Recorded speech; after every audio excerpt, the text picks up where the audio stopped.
In a fight, whoever manages the distance manages the damage that can be done.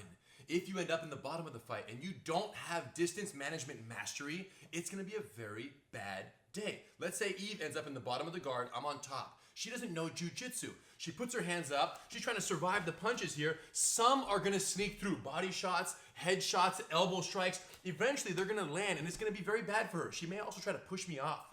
The problem is, even though she's getting me further away, she puts me at the perfect striking range. So her arm actually becomes a measuring stick for my strike. And that's why it's such an unreliable defense mechanism.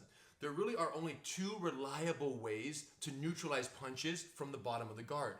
Prevent retraction or fill the space. Eve's going to demonstrate and explain what those mean in the context of the Punch Block series, one of the most important lessons in the history of Gracie Combatives. Check this out. So I'm going to start in stage 1 of 4 stages that we're going to talk about right now for the Punch Block series. I'm controlling his head and I'm controlling his arm here. I'm essentially preventing retraction of his body. If I was not controlling this, he would be able to sit up and punch.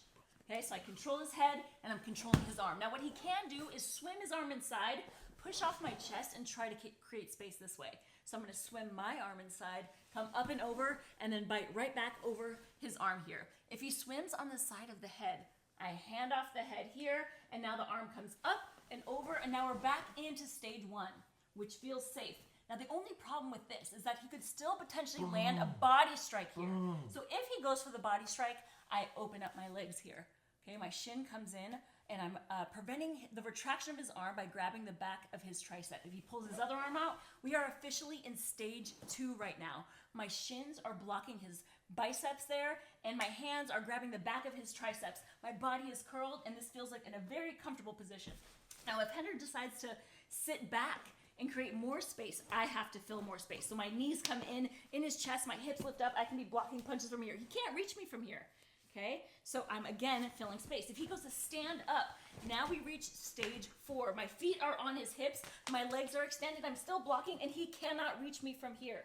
Then if he keeps putting pressure, I can drop him back in to stage 1 where I feel safe.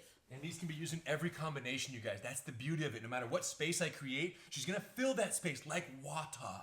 When I open the space, she fills it. And then she prevents retraction when it's possible. But some of the further stages, you can't prevent retraction. You can only fill the space, which is sufficient. So check it out. Here's the combos you might see. What stage is it, you guys? 2. What if I stand up? 4. So whatever order it goes, she just accommodates. What if I sit up? Make me work there, dang. Let me back in. If he leans, boom. Look at that. She's always filling the space appropriately. Boom. And here's what's crazy. There is more to this puzzle than stages 1 through 4. There is a 5th stage. There are open guard rollover techniques.